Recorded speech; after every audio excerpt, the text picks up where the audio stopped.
የተከበራችሁ የፕራይም ሚዲያ አበይት ጉዳይ ተከታታዮች ይህ በወቅታዊ ጉዳዮች ላይ የምንወያይበት መድረካችን ነው። በዛሬው ዕለት እንደተለመደው ከአዲስ ምንጭ አዘጋጅ ውብሸት ታዬ ጋር በወቅታዊ ጉዳዮች ላይ የምንወያይ ነው የሚሆነው። ሶስት አርዕስቶችን መርጠናል። አንደኛው ከፍተኛ የሆነ የጦርነት አፍቃሪዎች በኢትዮጵያና በኤርትራ መካከል የጦርነት ፕሮፓጋንዳ ከዛም ከዚህም እያሰራጩ ነው እየሰማን ያለ ነው። በሁለቱ አካላት በመንግስት በኢትዮጵያ መንግስትም ሆነ በኤርትራ መንግስት አንድም እንደዚህ አይነት መግለጫ ሲሰጥ የሰማነው ነገር የለም። ነገር ግን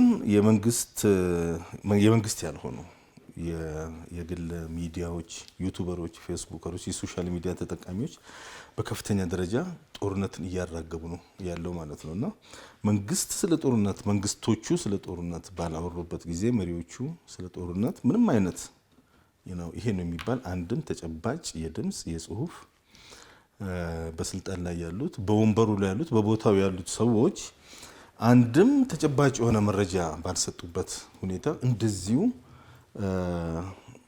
ሰዎች ሲያራግቡ እየሰማን ያለ ነው። ይሄ እነኚህ ሰዎች ምንድናቸው? ለምንድነው ጦርነትን የሚፈልጉት? ለምንድነው ጦርነት የሚጠማቸው የሚለው ነው እና ይሆናል። ከዛ በተጨማሪ ከትላንት ወዲያ የጥይት ፋብሪካ አምቦ ላይ ካሁን በፊትም ኢትዮጵያ ውስጥ ተሞክሮ እንደነበረ ነው ስንሰማ የነበረው። ነገር ግን ይሄ አሁን በጣም ዘመናዊ በርካታ የጦር መሳሪያዎችን ማምረት እንደሚችል እስከ ሮኬቶችን የተለያዩ መሳሪያዎችን ማምረት እንደሚችል ነው እየሰማን ያለ ነው። እዚህ ላይ የምንወያይ ይሆናል። ሌላው ለምን አትነጋገሩም? ሲነጋገሩ ደግሞ ለምን ተነጋገራችሁ? ማለት የኦሮሞ የፖለቲካ ፓርቲዎች ኦነግና ኦፌኮ የሚባሉት የራሳቸው ውይይት ነበራቸው ከራሳቸው ስብስብ ጋር ማለት ነውና ኦብቪየስሊ ኢትዮጵያ ውስጥ ነው ያሉት። ኢትዮጵያ ውስጥ መሬት ላይ ከመሬት ስርም ከመሬት ላይም የሚንቀሳቀስ ያለ መንግስት እውቅና የሚደረግ ነገር የለም። በመሬት ስርም መሬት ላይም አየር ላይም ያለ ኢትዮጵያ መንግስት እውቅና የሚደረግ ነገር የለም። ኦብቪየስሊ የመንግስት እውቅና ሊኖረው ይጠበቃል ማለት ነው። የነኚህ ሰዎችን እነኚህ ሰዎች ከመንግስት ጋር ተነጋገርን ሲሉ አልሰማንም። ምንም የተሰማ ነገር የለም። መንግስትም ከነሱ ጋር ተነጋገርን ሲባል የተሰማ ነገር የለም። ነገር ግን ለምንድነው መንግስት ከተቃዋሚዎች ጋር የማይነጋገረው? መንግስት ለምን ከተቃዋሚዎች ጋር አይወያይም ሲሉ የነበሩ ሰዎች አሁን ደግሞ ባሌለበት መንግስት ጋር ተቃዋሚዎቹ አወሩ ብሎ ከፍተኛ የሆነ ምንም መሰረት የሌለው ተጨባጭ የሌለው ፕሮፓጋንዳ የኢትዮጵያን አየር ወሯታል። ምንድነው ችግሩ? ውብሸት እንዴ ከሱ ብንጀምር ጦርነት ፕሮፓጋንዳውን ጀምረና በስፋት እንደውም ስንሄድበት ስቱዲዮም ከመግባታችን በፊት የነበረው ነገር ነው። መቼስ ሁለት ነገሮችን ማየት በጣም ጥሩ ነው ብዬ ነው የማምነው። በሁለት ከፍለን እያንዳንዱን ክፍል ደግሞ ማየት በጣም ጥሩ ነው። አንደኛው የዚህ አይነት ጉዳዮች የጦርነት ቅስቀሳዎች፣ የጦርነት ነጋሪት መጎሰምና የመሳሰሉትን ነገሮች በተመለከተ ሰዎች በተለያየ ምክንያት ሊያደርጉት ይችላሉ። እንግዲህ መንግስትን በተመለከተ ይሄንን የሚገልጸው አንደኛ የፌዴራል መንግስት የሚገልጽበት አግባብ አለ። ከመከላከያ አካባቢ የተሰማ ነገር የለም። ከመንግስት በኩልም እንደዛ ነው። መንግስት እያለ ያለው ከቀይ ባህር ጋራ ከባህር በር ማግኘት ጋር የተያዘ እሱ ይቀጥላል። ኢትዮጵያ ያስፈልጋታል። በነገራችን ላይ አንድ ወደብ ብቻ አይደለም ያስፈልገው፣ ወይም ወደብና የባህር በር ይለያያል። በእርግጥ ፖርት ሳይሆን እኛ የምንፈልገው ባህር በር ነው። አክሰሱን ነው ማግኘት የምንፈልገው። ከዚህ አኳያ 10 መንገዶች ካሉ 10ሩን መንገዶች እንሞክራቸዋለን። በሰሜንም በደቡብ በምስራቅም በምዕራብ ሁሉንም አቅጣጫዎች ነው የምንሞክረው ሁሉንም። እና እየተነሳ ያለው ነገር ያ አንዱ ነገር ነው። ነገር ግን አሁን የግጭት ነገሮች እየተሰማን ስለ ቀይ ባህር ሲወራ ስለ ባህር በር ሲነገርና ስለ መሳሰሉ ነገሮች ቤዚክሊ ስለ ባህር በር ሲወራ በቀጥታ ከአሰብ ጋር በማያያዝ ይሄንን ተከትሎ ደግሞ የጦርነት ነገሮች በጣም በስፋት ሲሄዱ 3 ነገሮች ችግር ያጋጥማል። አንደኛ ማህበራዊ ሰላም ይደፈርሳል። ሰዎች ስለ ጦርነት የሚያስቡ ከሆነ እኛ እናውቀዋለን ጦርነትን መቼም ኢትዮጵያ ከጦርነት ጋር በቅርብ ኖራለች። የኢትዮ ኤርትራን ጦርነት የበፊቱን ማየት እንችላለን። የ17 ዓመቱን ከዛ በፊትም በቅርቡም የሆነውና ምን ያህል አውዳሚ እንደሆነ በእያንዳንዱ ቀን የሚደረገው ጦርነት ምን ያህል አውዳሚ እንደሆነ ስለሚታወቅ ማህበራዊ ሰላምም ስጋት ውስጥ ይገባል። ሁለተኛው ነገር ከንግድ እንቅስቃሴዎች ጋር ከሌሎች ነገሮች ጋር በተያያዘ ኤክስፔክቴሽን የሚባል ነገር አለ። ጦርነት ይከሰታል ተብሎ ሲታሰብ ምንም ትጠነቀቃለህ፣ ኑሮም ይወደዳል፣ ብዙ ነገሮችን ጥንቃቄ ታደርጋለህ። የተለያዩ ነገሮች ይደረጋል በሌለበት ሁኔታ ማለት ነው፣ የተሰማ በሌለበት ሁኔታ። ሌላው ዲፕሎማሲ ነው። በሀገር ውስጥ የጦርነት ነጋሪት የሚጎስሙ ሚዲያዎች ካሉና መንግስት ደግሞ አይቶ እንዳላይ ዝም ብሎ የሚቀጥል ከሆነ ወይም ወጥቶ መግለጫ መስጠት ነው። እንደዚህ አይነት ዘገባዎች በጣም በስፋት እየሄዱ ነው ያሉት። ከጦርነት ጋር ምንም ነገር የለም ብሎ በግልጽ መግለጽ ያስፈልጋል። አንዳንድ ጊዜ የራሱ ጉዳይ ተብሎ የሚታው ጉዳይ አይደለም እና ይሄ ዓለም አቀፉ ኮሚኒቲ ጋር የምትመለከተው ነገር ዲፕሎማቲክ ፖለቲካል ላይ ስጋት ያድራል። የሆነ ነገር አለ፣ ዝግጅት አለ የሚል ነገር ማለት ነው። እነዚህ ሶስት ነገሮች በጣም ሊታሰብበት ይገባል። ማህበረሰባዊ ሰላምህም፣ የንግድ እንቅስቃሴዎችም፣ ዲፕሎማሲያችንንም አስበን ነው። ሚዲያዎች በጣም ትልቅ ነገሮች ናቸው። ከአንዳንድ ኤምባሲዎች አንዳንድ ይደወልና ሰላም ነው ወይ እንዴት ነው እንደዚህ ተብሎ ይላሉ። እናውቃለን መቼም በመንግስት ደረጃ እንደዚህ አይነት ነገር ይታወቃል ብዬ ነው የማስበው። ግጭት ውስጥ እንኳን ብንገባ፣ ወደ ጦርነት ውስጥ እንኳን ብንገባ በኮንፍሊክት ወቅት የሚዘገቡ አዘጋገቦች አሉ። ሀገር በጦርነት ላይ በምትሆንበት ወቅት እንዴት ነው የሚዘገበው የሚል ፕሮቶኮል አለ፣ አዘጋገቦች አሉ። በሰላማዊ መንገድ ምልህ እዚህ ጋር ራስን የምታደራጅበትን መንገድ የተሰራ ነው ያለ የመሳሰሉት። ይሄንን ካልኩ በኋላ ሁለተኛው ፓተርኑ፣ አሁን ያለው መንግስት ፓተርኑ ምን ይመስላል? ከሰላምና ከጦርነት ጋር ተያይዞ በጦረኝነት የሚታወቅ ነው ወይ? ጦርነትን እንደው አንኳኩቶ የሚፈልግ ነው ወይ ብሎ 1 2 3 4 ብሎ መመልከት ይቻላል። ክቡር ጠቅላይ ሚኒስትር አብይ ወደ ስልጣን ከመጡ ጊዜ ጀምሮ እንበለው እንግዲህ 2010 በኋላ ባለው ሁኔታ የመጀመሪያው ነገር የተደረገው ምንድነው? እሱ በፍቅር እንደመር በይቅርታ እንሻገር የሚል መሪ ቃልን በመጠቀም ነው የተጀመረው። በውጭ ሀገራት ያሉ ተቃዋሚዎችን በተለያየ ምክንያት በውጭ የነበሩ ታጥቀው የሚንቀሳቀሱ አካላት በአጠቃላይ እንዲገቡ የተደረገበት ነው። ይሄ እሱ ዝርዝር ውስጥ ከገባን እንደው እንትን ለማለት እንደዛ አይነት ነገር አሁን ይሄ መንግስት ሲጀመር ይሄ መንግስት እውነቱን ለመናገር ከሚታወቅባቸው ስራውን ከጀመረባቸው ነገሮች አንዱና ዋነኛው ጦርነትን ማስወገድ ነው። ጦርነትን ማስወገድ፣ ጦርነቶች፣ የጦርነት አዝማሚያዎች ሲታዩ ይህን ነገር አብዛኛው በተለይ ይሄ ጽንፈኛው ኃይል ይክደዋል። ነገር ግን ለምሳሌ በትግራይ አካባቢ ያለውን ጦርነት እናንሳ። በጣም መንግስት እንደው ይሄ መንግስት ቄስ ነው እንዴ ሃይማኖት ነው እንዴ እስኪባል ድረስ ነው ሰዎችን እየላከ ተንበርክከው ወያኔዎችን ሲለምኑ የነበሩት። ኦነግ ሸኔን ኦልሞስት በጣም በቃ ልመና እስኪያስጠላ ድረስ ነው ከዚህ የሀገር ሽማግሌዎች፣ አባገዳዎች መንግስት አስተባብሮ ባጀት አውጥቶ ትራንስፖርት አውጥቶ በያሉበት ቦታ እየሄዱ በሰላም እንዲገቡና ጦርነት እንዳይነሳ ሲለምኑ ነበር። በሄሊኮፕተር እኮ የዚህ እንትኑን ከተመለከትክ ታንዛኒያ ላይ የነበረውን መሪዎቻቸውን በሄሊኮፕተር ወስዶ እኮ አዲስ አበባ ቃሊቲ መምጣት ይችላል። ቀላል ነገር አይደለም። ይሄ ጦርነት ምን ያህል እንደማይፈልግ በኢትዮጵያና በኤርትራ መካከል 20 ዓመት የአማራ ክልሉን አሁን ሶስቱን እንዳጠቃልልና ሰጣለሁ። የሀገር ሽማግሌዎች መንግስት አደራጅቶ ባጀት አውጥቶ ወደ ሰላም እንዲገቡ የሀገር ሽማግሌዎች እኮ ተልከው አንበርክከው ይረሸኗቸው። እንደዚህ አይነት አዙሪት ውስጥ ነው እንግዲህ የተገባው ማለት ነው። ይሄንን ሀቅ እያዩ ሊናገሩት አይፈልጉም። ጭራሽ አሁን ምንም ባልዋለበት ምንም ባልሰማ ነው መንግስት ሲናገር አልሰማን፣ መከላከያ ሲናገር አልሰማን፣ ዲፕሎማቶች አልተናገሩ፣ ህዝብ አልተናገረ። ብዙ አይነት መድረኮች ነበሩ መንግስት ትንሽ እንኳን ፍንጭ የሚሰጥበት። አንዷ ፍንጭ በቀደም ፊልድ ማርሻሉ የተናገረው ኢትዮጵያ የቀይ ባህር ኮሚኒቲ አባል ትሆናለች፣ ይህም ሊሆን የሚችለው በሰላማዊ መንገድ ነው ያሉት። ጠቅላይ ሚኒስትሩም ገና ከጅምሩ የባህር በር ጉዳይን ሲያነሳ በሰላማዊ መንገድ ብቻ ነው ሰጥቶ በመቀበል ለዚህ እስከ መጨረሻው እንሰራለን ነው ሲባል የነበረው። እየተደረገ ያለ እንቅስቃሴ ነው እንግዲህ እስከምናውቀው ድረስ። የማናውቃቸው ነገሮች እነሱ አውሮፓና አሜሪካ ቁጭ ብለው የሚያውቁት፣ እኛ እዚህ ቁጭ ብለን የማናውቀው ነገር ምን እንደሆነ እንግዲህ ነው አይገባም። እና ይሄ ሁኔታ ነው እንግዲህ ያለው ማለት ነው። ወደ ሀሳብ በጣም ትልቅ ነገር ነው ይሄ ነው።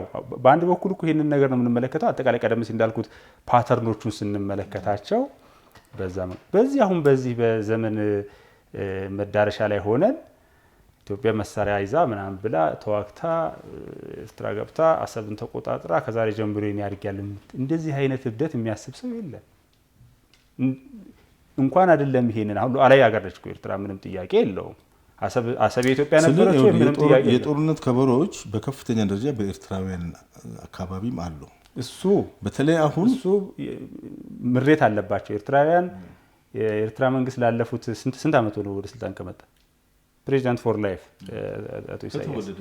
ችግር የለም ንጉስም ማድረግ ይችላሉ። እሱ የነሱ የውስጥ ጉዳይ እንትን ነውና አይተውት ነበር መስሏቸው ነበረ። ሲንጋፖር ትሆናለች የአፍሪካ የምስራቅ አፍሪካ የሚል ህልም ነበር። ነገር ግን ሲንጋፖር ለመሆን ቢያንስ የመጀመሪያው ነገር ከኢትዮጵያ ጋር መስራት ነበር።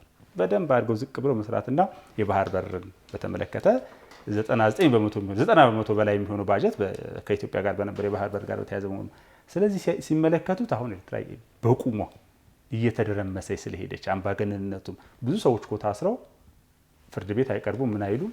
እንደውም ሲያላግጥባቸው ምንድነው ያለው አቶ ኢሳያስ አንድ ጊዜ ለምን ፍርድ ቤት የማይቀርቡት የሚል አይነት ጥያቄ ሲቀርብለት አይ ፍርድ ቤት ሞት ሊፈርድባቸው ስለሚችል ነው ከሰሩ ስራ አኳያ። ስለዚህ ብዙዎች ጋዜጠኞች ሞተዋል በነገራችን ላይ እስር ቤት ውስጥ እዛው ሲጀመር ፍርድ ቤት ራሱ አለ እንዴ? እውነቱን ፍርድ ቤት የለም፣ ዩኒቨርሲቲ የለም፣ አየር መንገድ የላቸውም። አንድ አሮጌ አውሮፕላን ነበረች የውጭ ሰው ጋር የነበረ እንትን በአመት አንድ ጊዜ እንትን ትሄድ ነበር። በዛ ደረጃ ያለ ህዝብ እና በዛ ደረጃ ያለ አገርን እንወክላለን የሚሉ አንዳንድ ግለሰቦች በተመሳሳይ ሁኔታ እዚህ ራሳቸውን በኢትዮጵያ ስር የሚያወሩ የሚነዙትን ያልተናነሰ የጦርነት ፕሮፓጋንዳ ወደ ኢትዮጵያ እሱ ይፈልጉታል። በጣም ስለሚፈልጉ እሱ ነው ማንሳት የፈለግኩት። አሁን በውጭ ሀገራት የሚኖሩ ኤርትራውያን ኤርትራ የደረሰችበት ሁኔታ ተመልክተዋል፣ በጣም ተጸጽተዋል። ጥሩ ነገር እነሱን የማደንቃቸው ምንድነው እሱ ገመናቸውን አያወጡም። ሰውየው መሯቸዋል፣ አገራቸው እንዳደረገ ተረድተዋል። ስለዚህ ምንድነው ማድረግ የፈለጉት? በኢትዮጵያ ክንድ የአዞ ጉድጓድ መለካት ፈልገዋል። ስለዚህ ኢትዮጵያ ሄዳ እንድደረምስላቸው እንድታደርግላቸው ይፈልጋሉ። እነሱ ማድረግ አልቻሉ። እነሱ ገንዘብ ይልካሉ፣ ከሚያገኙት 2% አካባቢ ነበር። አሁን እንደውም ከዛ እንዲጨምሩ ተደርጓል ነው የሚባለው። ዝግጅቶች አሉ፣ ከ60 ዓመት በታች ያሉ ወደ ማሰልጠኛ እንዲገቡ ተብሏል። እያንዳንዱ ዜጋ በዚህ በብሔራዊ ውትድርና ሲስተም ውስጥ እንዲያልፍ ተደርጎ ስለነበረ ኢትዮጵያ ያንን እነሱ ሊያደርጉ ያልቻሉትን ነገር እንድታደርግላቸው ስለሚፈልግ እየተናበቡ እሳቱን እያቀጣጠሉት ነው ያሉት ምንም በሌለበት። እና ስለ ጦርነት በነገራችን ላይ በጦርነት ወቅት እንኳን ሆነ ጦርነት ላይ ካለ ስለ ሰላም ተናገር ነው የሚባለው። እንትን አለው የምታሸንፍበት የምትሄድበት መንገድ አለ እና ይሄ ነው ጥንቃቄ ሊደረግበት ይገባል ነው አለው ዝግጅት አለው። እንደዚህ አሁን እኔ እነኚህ ሶሻል ሚዲያዎችን ስታይ እኮ ኦልሞስት አንዳንድ ጥይት ሁሉ የመጀመሪያዋ ጥይት የተተኮሰች እስኪመስል ነው ፕሮፓጋንዳው እየሄደ ያለው። ይህንን በሚመለከት ቅድም እንዳልከው ከፍተኛ የሆነ ቀውስ ሊያመጣ ይችላል። አሁን ባለፈው ጊዜ ትግራይ ውስጥ የትግራይ ቲዲኤፍ የሚባለው መንግስትን እንገለብጣለን ምናምን የሚል ነገር የተወሰነ ትንሽ ፍንጭ ነው የሰጡት። የትግራይን የጊዜያዊ መንግስት ላይ የሆነ አመፅ ነገር ተጀምሮ ነበረ በታጣቂዎቹ። ያ በሚሆንበት ጊዜ ህዝቡ ምንድን ነው ያደረገው? ከገበያ ውስጥ እቃ መሸመት ነው የጀመረው። ባንክ ብር መሰብሰብ ነው የጀመረው። የሰው ከጦርነት እያገገመ ያለ የሰው ማህበራዊ ኑሮ ተዛባ ማለት ነው። እንደዚህ አይነት ሁኔታዎችን አሁን ኤርትራ ውስጥ እያየን ያለ ነው። ኢትዮጵያ ይሄ ሁሉ ፕሮፓጋንዳ ሆኖ ኢትዮጵያ ስሜቱ ዝሆንን የመንካት ያህል ነው። ምንም ከፕሮፓጋንዳ ከወሬው በስተቀር ምንም የሚሰማ ነገር የለም። ኤርትራ ግን እድሜው ከ50 ዓመት በታች የሆነ ነው ከ60 ዓመት በታች የሆነ በሙሉ ኦልሬዲ በዛ ደረጃ አዋጅ ታውጆ እያንዳንዱ ወጣት ወደ ማሰልጠኛ እንዲሄድና ያን አይነት ፉከራዎችን ነው በአቅም እንኳን እናወዳድር ቢባል ዛሬ ጠመንጃ ክላሽ ተይዞ ጫካ ውስጥ ገብቶ የሚዋጉበት ዘመን ኦልሞስት ከሞላ ጎደል ያበቃበት ነው። የቴክኖሎጂ ጦርነት ነው የሚደረገው። በርቀት ነው ሁሉም ጦርነት። የዝም ብሎ ቡራ ከረዩ አይነት ነገር የሚያዋጣ አይመስልም። እና እንደዚህ አይነት ነገሮች ፕሮፓጋንዳዎች ከዛም ከዚህም በዚህ መጠን ሲራገቡ ኃላፊነት የሚሰማው የመንግስት አካል ይህንን ለማረጋጋት እየወሰደ ያለ እርምጃ እያየን አይደለም። የማንቀላፋት ነገር ነው የምትመለከተው። አንዳንድ አሁን የካሁን በፊት ለምሳሌ ጠቅላይ ሚኒስትሩ ሲናገር የነበረው ስለ ባህር በርም ሆነ ስለ ወደብ ሲናገር የነበረው የካሁን በፊቱን አንዳንድ ቦታ አንዳንድ መልካም አስተሳሰብ ያላቸው ኮፒ ፔስት አድርገው እናያለን። እሱም ምንድን ነው የሚለው በሰላማዊ መንገድ ብቻ ነው፣ በሰጥቶ መቀበል ብቻ ነው። ብዙ አማራጮችን አስቀምጠው ነበረ። የህዳሴ ግድብን የኤሌክትሪክ ምንጭ በጋራ ለመጠቀም፣ የኢትዮጵያ አየር መንገድን በጋራ ለመጠቀም፣ ሌሎች ኢትዮጵያ ሰክሰስፉል የሆነችባቸውን ፕሮጀክቶች ከነሱ ጋር በጋራ በመጠቀም በዛ ኤክስቼንጅ ነው የአክሰስ የባህር በርን እንደዚህ አይነት ነገሮች ናቸው። ነገር ግን አሁን በዚህ ሳምንት ውስጥ ያለውን ፕሮፓጋንዳ አስመልክቶ መንግስት የኮሚኒኬሽን ሰዎች ሊኖሩት ይገባሉ። መግለጫ የሚሰጡ አፕዴት የሚያደርጉ ሰው ሳይደናገር የሰው መደናገር እነኛ የሶሻል ኢኮኖሚ የዲፕሎማሲ መናጋቶችን ሊያመጣ ስለሚችል የሚመለከታቸው አካሎች እየወጡ ህዝቡን አፕዴት ሲያደርጉ አናይም። አይ ቲንክ የሁኔታ ሊታሰብበት የሚገባ ይመስለኛል። ሁሉም ነገር እኮ ነው የሚቆመው። አሁን በነገራችን ላይ እንደ ሀገር ኢኮኖሚው አለ። የኢኮኖሚ ምንጫችን ምንድነው? ለምሳሌ ግብርናው ሊሆን ይችላል፣ ታመርተው ስንዴ፣ ማዕድኖቻችን ሊሆን ይችላሉ፣ የመሳሰሉ ነገሮች እየተሰሩ ያሉ የልማት እንቅስቃሴዎችን ስትመለከት ከኮሪደር ልማት ጀምሮ ታላቁ የኢትዮጵያ ህዳሴ ግድብ አሁን ኦልሞስት እያለቀ ነው።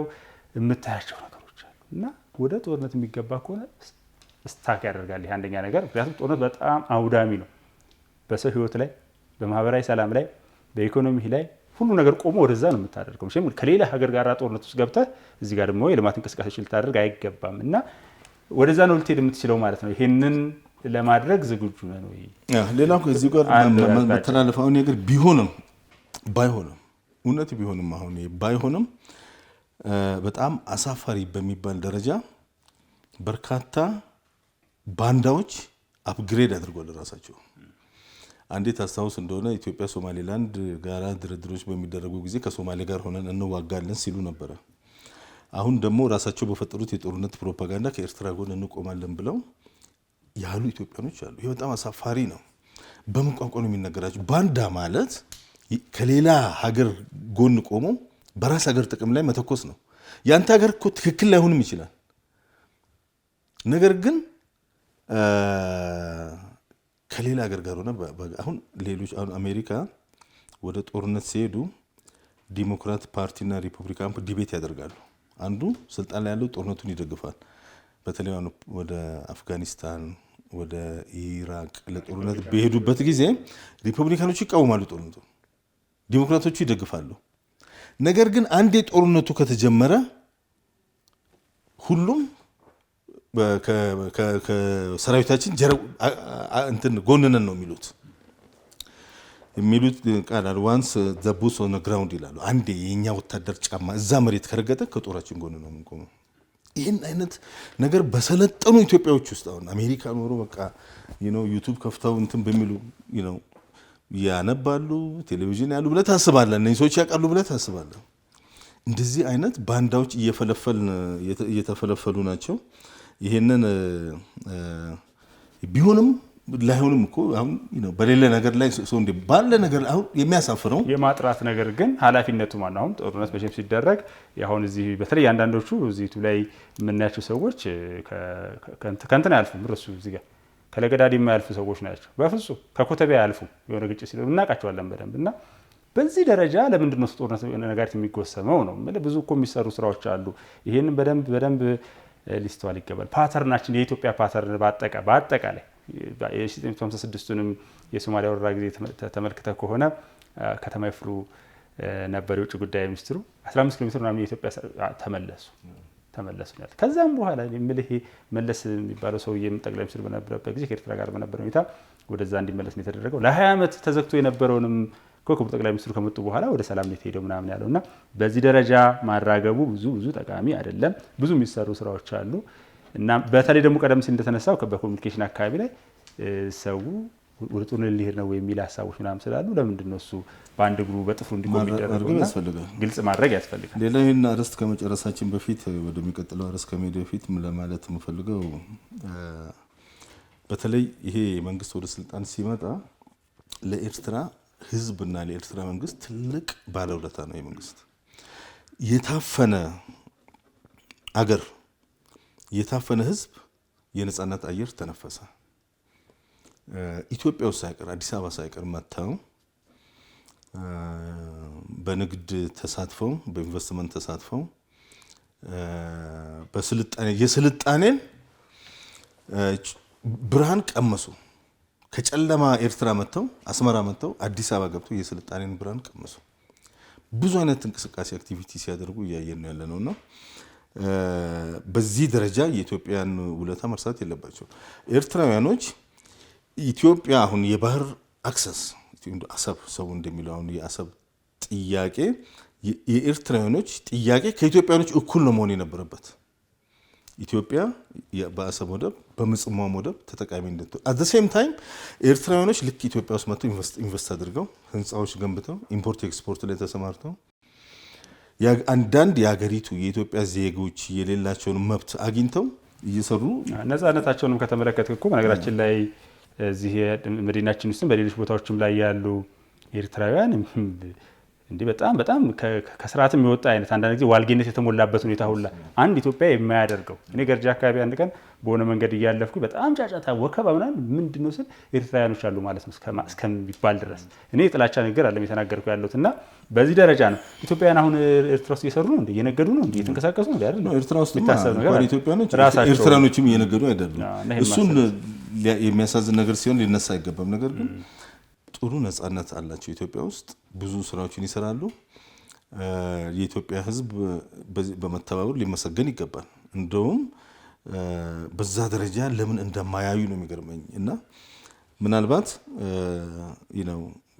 እንደ ህዝብም ባይሆን አንዳንድ ድንቁርና የተጠናወታቸው ግለሰቦች አሉ ህዝቡን ወደ ተለያየ ቦታ የሚያሳስቱ ለሁሉም ይሄን ይመስላል ሌላው ሁለተኛው እርሳችን የጥይት ፋብሪካ ተገንብቷልና አንተ ደግሞ የመከላከያ የክብረ አባል ነህ በከፍተኛ የውጭ ምንዛሪ ያውም የባህር በር የሌላት አገር የሌላ ባህር በርን እንግዲህ ስንዴ ከውጭ ማስገባትና መሳሪያ ከውጭ ማስገባት እኩል አይደለም ከፍተኛ የሆነ ጥንቃቄ የሚፈልግ ነው ከፍተኛ የሆነ ሴኩርድ ሆኖ ነው የሚገባው ያንን 100% ባይሆን ከሞላ ጎደል ይቀንሳል ብዬ አስባለሁ ሰዎች አንዳንዴ ለምንድን ነው የጥይት ፋብሪካ ምናምን ይላሉ በአለም ላይ ሀያል የሆኑት አገሮች በሌላ በምንም ነገር አይደለም የአሜሪካ ሀያልነት በሚሊተሪዋ ነው የራሻ ሀያልነት በሚሊተሪያ ነው እነ ቻይና ሌት ተቀን በጣም ዘመናዊ ኤሌክትሮኒክስ የጦር መሳሪያዎችን እየሰሩ ያሉት በሚሊተሪ የፈረጠመ መንግስት በዚህ ዓለም ላይ ይከበራል ያንን ስለሚያውቁ ነው ጃፓን በሁለተኛው ዓለም ጦርነት በተለይ ኒውክሌር መሳሪያን እንዳያመርቱ ታግደው ነበር አይደል ሚሊተሪ እንቅስቃሴ እንዳያደርጉሉ ታግደው ነበር ለምንድን ነው ያ የፈረጠመ የሚሊተሪ አቅም ያላቸው ሰዎች በለጧትና ያዟት ነገ ይሄ ዓለም ወዴት እንደምንሄድ አናውቅም ኢትዮጵያ ምንም ጥያቄ የለውም በጣም የፈረጠመ በጣም አስተማማኝ ዘመናዊ መሳሪያ የታጠቀ በቴክኖሎጂ የታገዘ በወጣት የተገነባ ሚሊተሪ ያስፈልጋታል ያ ብቻ ሳይሆን ምርቶችን የሚያመርት ይሄ አሁን አንድ ፋብሪካ እንደዚህ አይነት በርካታ አቅሙ ካለ ዕውቀቱ ካለ ቴክኖሎጂው ካለ ሳይንቲስቶችን ፈጥረን ይሄን ነገር መስራት የግድ ነው የሚለው ይሄ ሊወደስና ሊከበር አሜሪካን ሀገር ውስጥ የታንክ ሾው አለ ኤግዚቢሽን ሲቲዎች ያደርጉና የጦር መሳሪያ የሚታይበታል እኔ ፋብሪካዎቹ በጠቅላላ ያመጡና ሾው ይደረጋል ማለት ነው ያን ጊዜ ከአፍሪካ ከኤዥያ የሄዱ መንግስታት መርጠው ይገዛሉ በድብቅ አይደለም እዛ የሚሸጠው እንደ አሁን በቀደም እዚህ የተመረቀ ኮንቬንሽን ሴንተር አለ አዲስ ኢንተርናሽናል ኮንቬንሽን ሴንተር እንደዛ አይነት ትልልቅ ኮንቬንሽን ሴንተር ውስጥ የጦር መሳሪያ ኤግዚቢሽን ያደርጋሉ ወደ ኢትዮጵያ ሲሆን ምንድነው አቅምንም ታሳይበታለህ መከላከያው በነገራችን ላይ በብዙ መልኩ ራሱን እየቻለ ነው ቀደም ሲል እንደነበረው ይሄ ራሽን ተጭኖለት ምናምን አይደለም በማምረት ሂደት ላይ ነው ያለው አልባሳቱን ራሱ የሚያመርትበት አክሲዮንም ተቋቁሟል እንደዚህ የመከላከያ ሌሎች ሀገራት እኮ እንደዛ ነው የሚያደርጉት የራሱ የሆነ ነገር ያለው ነው ከዚህ ከመሳሪያ ከተተኳሽ ጋር በተያያዘም ያለው ነገር በተለይ ክቡር ፊልድ ማርሻሉ ቢያንስ ተተኳሽ በተተኳሽ ራሱን የማይችል ሀገር አይደለም ብለን ነው የተነሳ ነው የሚሉት የጠቅላይ ሚኒስትሩ አቅጣጫው እንደምታውቀው ነው ለመከላከያ በጣም ጠንካራ መከላከያ እንዲኖረን ይፈለጋል ያንን በተመለከተም እየተሰራበት ያለው መንገድ አለ ምንድን ያለን አቅም ተብሎ ደግሞ ታይቶ ለምሳሌ ኢትዮጵያ ያላት አቅሙ አንዱ ግብርና ነው መሬት ነው ያለን ዝም ብሎ መሬት አለን ከምንል ዩክሬንና ራሽያ ጦርነት ውስጥ ገብቷልና እንዴት ነው ስንዴ መጣ መርከቧ አይደረሰች ከምንል በሚል በግብርና ላይ ያለው ነገር ታውቃለህ ከስንዴ ጋር ተያያዘ የመሳሰሉት ነገሮች ላይ ይተያያል መከላከያ እንደምታውቀው ዲተር ማድረግ አይደለም የሚለው መከላከል ማስቀረት ጦርነት ማስቀረት ነው አላማችን የሚለው ይሄንን በሶስት መንገድ ነው የሚደረገው። አንደኛ ልክ አሁን በተደረገው መንገድ ጠንካራ የሆነ መከላከያ በመገንባት በሰው ኃይልም በጥራትም በሎጂስቲኩም ጥራት ያለው ጠንካራ የሆነ ደግሞ በቴክኖሎጂም የታገዘ የማድረግ ነገርና ይሄ ከመሳሪያዎች ጋር በተያያዘም እንደዚህ ሁልጊዜ እየገዛን መቀጠል አንችልም። አሁን እኮ ኤክስፖርት እያደረግን የቆየው ነገር ነው። አንዱ ይፋ የተደረገው ነገር ይሄ ነው። ሌላው የሚገርመኝ ነገር ድንገት ነው የምንሰማው እንደዚህ አይነት ነገሮች ስራው ካለቀ በኋላ ማለት ነው። ነገ ጠዋት ብድግ ስንል ከቀይ ባህር ጋር በተያያዘ ፊልድ ማርሻልም እኮ ያሉት በእርግጠኝነት በቅርቡ አካል እንሆናለን የቀይ ባህር ሲባል እየተሰሩ ያሉ ስራዎች ስላሉ ነው። አሁን ከሶማሊያ ጋር እየተሄደ ያለበትን መንገድ ከተመለከተ ቦታዎች ሁሉ እንትን ተብሏል ነው የሚባለው። ያንን ነገር ለማድረግ ስለዚህ ዲተር የማድረግ አቅምን በደንብ በማጠንከር ነው። አንደኛ ሲያየው አይጠጋ። የኢትዮ ኤርትራ ጦርነት ላይ እኮ ማዕቀብ ተደረገብን ጥይት እንዳንገዛ ታስታውስ እንደሆነ አየህ። የራስህ ቢኖር ግን እንደዛ። ሌላው አሁን ኢትዮጵያ ይሄን ሆርን አፍሪካን ስታየው ኦልሞስት ከ17 ሀገር በላይ ሚሊተሪ ነው እዚህ አካባቢ ያለው። ጅቡቲ ላይ ብቻ አሁን አሜሪካ አለ፣ ቻይና አለ፣ ጃፓን አለ፣ ጣሊያን አለ፣ ራሻ አለ፣ ሳውዲ አረቢያ አለ፣ የተባበሩት አረብ ኤምሬት አለ፣ ሌሎችም ቱርክ አለ። ይሄ ኢንዲያኖችን የሶማሊያን እንትን ይዘ ስትሄድ አሁን ግብጾችም ወደዛ እንቅስቃሴ እያደረጉ ነው። ይሄ ምንድን ነው የሚያሳየው? በቁጭት የኢትዮጵያ ሰው እኛም ነው ነገ ምን እንደሚመጣ ዛሬ ካልተዘጋጀ ይህን ያህል በጣም የታጠቀ የሀያላን አገር እዚህ ጋር ተደርድሮ እያለ ዝም ብሎ መቀመጥ አያስፈልግም። ስለዚህ ምንም ጥርጣሬ የለውም በጣም ጠንካራና ይሄን የኢትዮጵያ ሕዝቡ መደገፍ አለበት። መከላከያን የመደገፍና የማጠናከር ተግባር የመንግስት ብቻ ሊሆን አይገባም፣ የሕዝቡ መሆን አለበት። በተለይ ወጣቱ ትውልድ መከላከያን መቀላቀል መቻል አለበት። ያውን ጊዜ የኢትዮጵያ መከላከያ የድሮ አይነት መከላከያ አይደለም። በጣም ዘመናዊ የሆነና ዘመናዊ የሚሊተሪ፣ የሳይንስ፣ የኢኮኖሚክስ፣ የቢዝነስ ትምህርቶችን የሚያስተምር ደረጃውን የጠበቀ ዩኒቨርሲቲና ኮሌጆች ያሉት መከላከያ ነው ያለው። በቴክኖሎጂም እንደዛው የኢትዮጵያ አየር ኃይል፣ የኢትዮጵያ ምድር ኃይል፣ አሁን ደግሞ የኢትዮጵያ ባህር ኃይል ወጣቱ ይህንን በገፍ ሊቀላቀልና ሊያጠናክረው ይገባል። በቆራጥነት ሊቀላቀል ይገባል። ይሄ የመንግስትና ለተወሰኑ ሰዎች የሚተው አይደለምና ይሄ እንደተጠበቀው ነው። እንደዚህ አይነት ፋብሪካዎች ምናልባት እኔ ለወደፊቱ በየቦታው መስፋፋት መቻል አለበት። አሜሪካ ሀገር እኮ ግለሰቦች ናቸው የጠመንጃ ፋብሪካ ያላቸው፣ ኢንዲቪጁዋል ናቸው ተተኳሽ ምናምን እዛ ይመጣልሃል እኮ። አሁን በተለይ አንድ ወቅት ፖለቲካ እንሰራ ነበረ ያውቃሉ። የሽምቅ ውጊያ ሪሰርች ያደርጉና በሜል በሜል ይመጣልሃል እንደዚህ አይነት ክላሽ እንደዚህ አይነት የጠመንጃ አይነቶችን ይዘረዝሩና ግዙን ይላሉ። ቻናልስ አሉ እኮ ቻናሎች አሉ። አንዳንድ የዩቲዩብ ቻናሎች እኮ መሳሪያዎቻቸውን ዛፍ ይቆርጣሉ እኮ በጥይት ተኩሳይተው ከሆነ እና እንድትገዛቸው ነው በደንብ ያልና ኢትዮጵያን የሚያህል ትልቅ ሀገር በእውነት ዘገየን ካልሆነ በስተቀር መቼስ። ሌላው ቶፒክ ባለፈው ጊዜ አውርተን ነበር እዚህ ከአንድ ባልደረባችን ጋር የኦሮሞ ነጻነት ግንባር እና የኦሮሞ ፌዴራል ኮንግረስ የዶክተር መራራና አቶ ዳውድ ኢብሳ የሚመራው ድርጅት በጣም እርስ በራሳቸው እየተጠለጠሉ ነው ያለው። እነኚህ ሰዎች አንድ ካምፕ የነበሩ ናቸው። ዲያስፖራው የነሱ ፍንካች ነው፣ ሙሉ አካልም ባይሆን ሲጀመር ሁሉም ፍንካቾች ናቸው በየቦታው። እኔ እንደዛ ነው እንትን የምለው። በአንድ ወቅት እነኚህ ዲያስፖራ ያሉትም እዚህ ሀገር ውስጥ ያሉትም ትልቁ ጥያቄያቸው በሰላማዊ መንገድ ነው። መንግስት አላነጋግርም አለና ሲባል የነበረው መንግስት እነሱን ጠርቶ ያለማነጋገሩ በጣም ሲወቀስ ነበረ መንግስት። አሁን ደግሞ መንግስት እነሱን ጠርቶ በማነጋገሩ እውነት ከሆነ እንግዲህ እሱም መንግስት ከነኚህ ሰዎች ጋር ተነጋግሬያለሁ አላለም፣ እነሱም ከመንግስት ጋር ተነጋግረናል አላሉ። ለምንድነው እንደዚህ አይነት የውሸት የሐሰት ፕሮፓጋንዳዎች መድረኩን የያዙት ብለህ ስታስብ እኔ እውነቱን ለመናገር ይህን ያህል አጀንዳ የደረቀባቸው ስብስብ ናቸው እንዲያሰኛል። ተሰበሰቡ፣ መግለጫ ወጡ።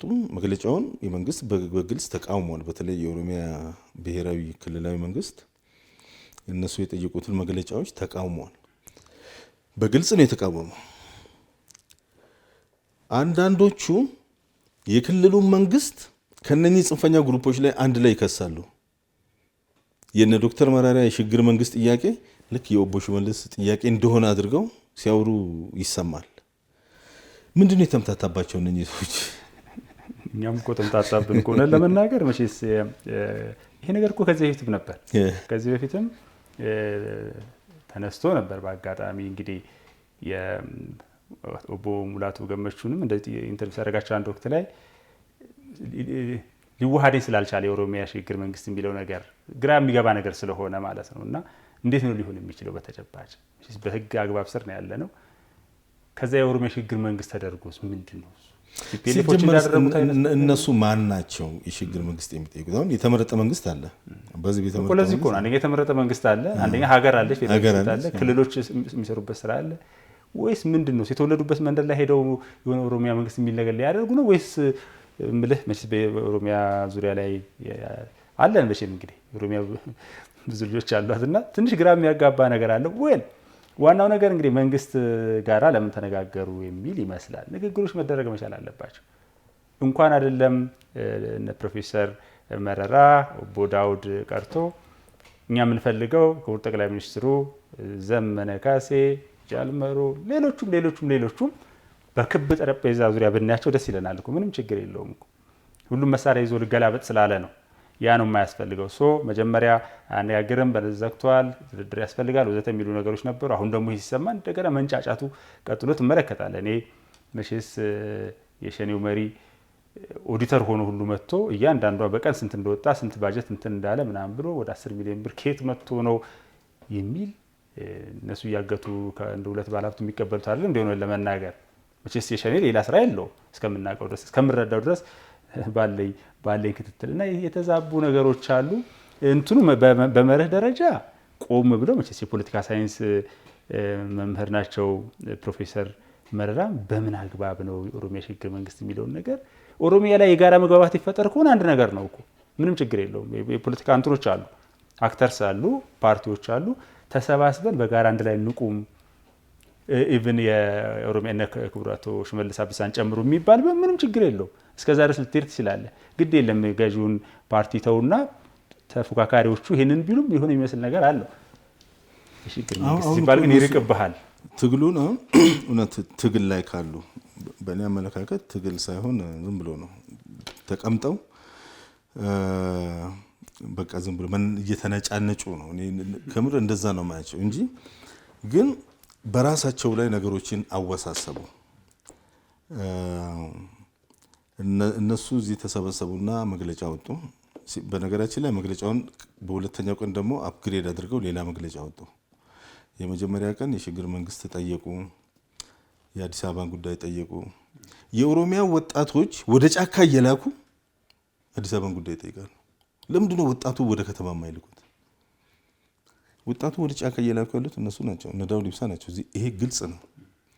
ነገር ግን ወጣቱን ተደራጅቶ አዲስ አበባ ከተማ ገብቶ ሰርቶ ቻሌንጅ አድርጎ አልጋ ባልጋ የለም ሁሉ ነገር እንዲሆን ማድረግ ሲጠበቅባቸው አጀንዳ ነው። የሆነ አጀንዳ አለ እኮ የሆነ አጀንዳ ያስፈጸመ እንዳሉ የምትመለከተው እኮ የሚጠቅመው ምንድነው ማለት ነው። አንድ ስራ እኮ የምትሰራው የምትዋጋው በለው ፓርቲ የምትመሰረተው የሆነ አላማ ለማስፈጸም ነው።